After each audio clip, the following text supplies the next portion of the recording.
You know what? I'll be honest, I've been avoiding this question really all season long, and I didn't even want to talk about this, people.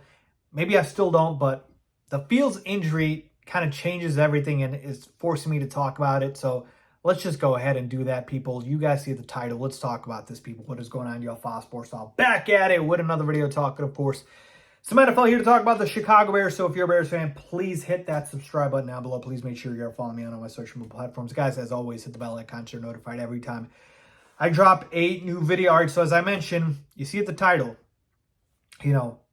will the Chicago Bears move on from Justin Fields this year, or after this year, I should say, and draft Caleb Williams?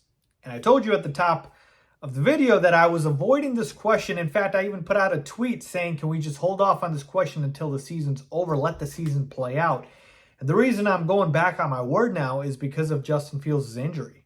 Because I think I might have said this before, but if I didn't, I'll say it again.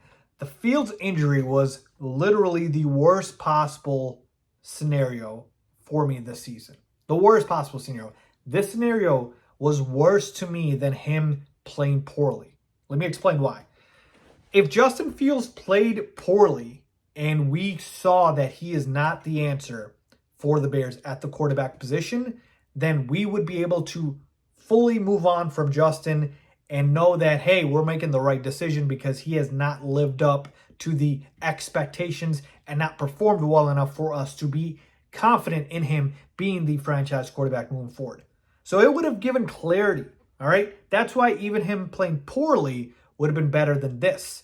Him playing really good and earning the franchise quarterback position and being the QB1 moving forward would have been the best case scenario. Clearly not there, right? Because of the sample size we've seen thus far, it's been more bad than good, right? Two really good games, really high level games, and then you've had the other games be pretty low. And so the injury happening is the worst case scenario because now you're in limbo, right? Now you've got a bunch of highs, you've got a bunch of lows. And it's like, which one's the real Justin, right? Which one is it? Is it the 4 touchdowns, no interceptions, just throwing deep balls, looking like an incredible quarterback against the Commanders?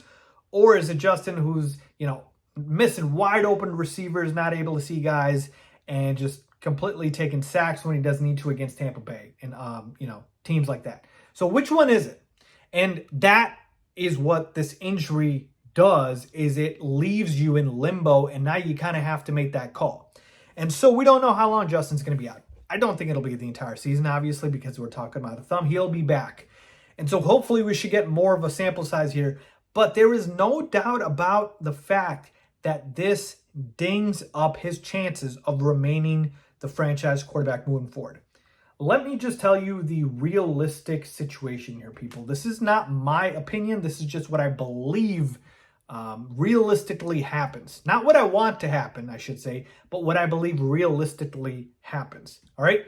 The Chicago Bears are in position right now to get the number 1 and the number 2 overall pick in this year's draft. The other team, obviously, that we're getting the pick from are the Carolina Panthers. The Panthers and the Bears have the 2 worst records in football. If Justin Fields is out for an extended period of time, we are losing all of these games. Even with him, we are losing all these games. So obviously without him, you're probably not going to win. And so can you make an argument that the Bears will not have a top 2 pick in this year's draft? I thought about it, and I know there's a lot of football left, right? We still got 10 plus more weeks of football left. A lot can happen. But honestly, can you find teams that will finish with a worse record than the Panthers and the Bears?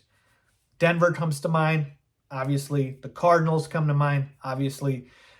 Teams like that. But man, the fact that the Bears have 2 chances at this, right? 2 chances to end up with the top pick really makes me feel like we are going to get that. And usually that's a good thing. Actually, it is a good thing. The reason I'm hesitating here is because if you get the number 1 pick, via your own pick or Carolina's pick, if you get the number 1 pick, and if there is any doubt whether JF1 is the guy moving forward, Ryan Poles will have no choice but to take Caleb Williams. Again, not what my opinion is in that instance. I'm just telling you what I believe realistically happens. Ryan Poles will be forced to take Caleb Williams.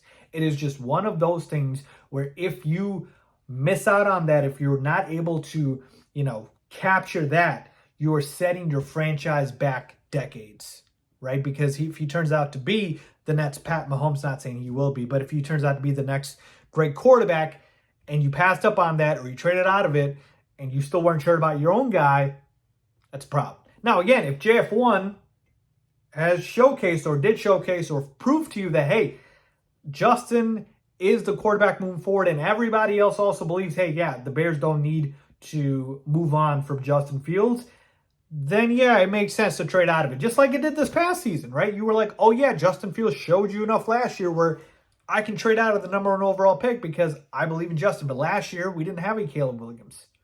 We did not have that. Again, whatever your opinion may be of Caleb Williams, he is considered a generational prospect. And for a general manager passing up on the timeline to reset the QB clock with a quarterback, picking his own guy, because remember, polls didn't take draft Justin, very good. He's going to be very hard-pressed to pass up on that. So as unfair as it may be, it's almost where Justin has to leave Poles no choice but to keep him. Right? That is how excellent he has to be. Unfair or not. And it's not fair, by the way, because when we're talking about wins, it's a team game, not a QB stat. As unfair as it is, that's what has to basically happen. Again, I'm giving you the realistic scenario. Justin Fields has to leave Ryan Poles with no choice that, hey, he is the franchise quarterback moving forward, and you would be stupid to move on from him if you end up with the #1 pick. Now, if the Bears don't somehow end up with the #1 pick, right? The Panthers win a couple of games. The Bears do. By the way, I don't think either of these teams are favored for the rest of the year, by the way. But if they end up winning a couple of games, let's say Denver gets the #1 pick or Arizona or some teams like that, then yeah, maybe there's a chance here you go ahead and you address the trenches, you go ahead and get Marvin Harrison Jr., and you keep Fields.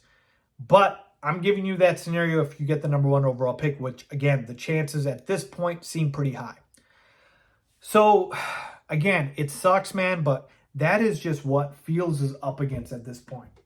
Right or wrong, he has to leave, no doubt, and this injury just ruins it all. So, for Justin's sake, I hope he's able to come back as soon as possible.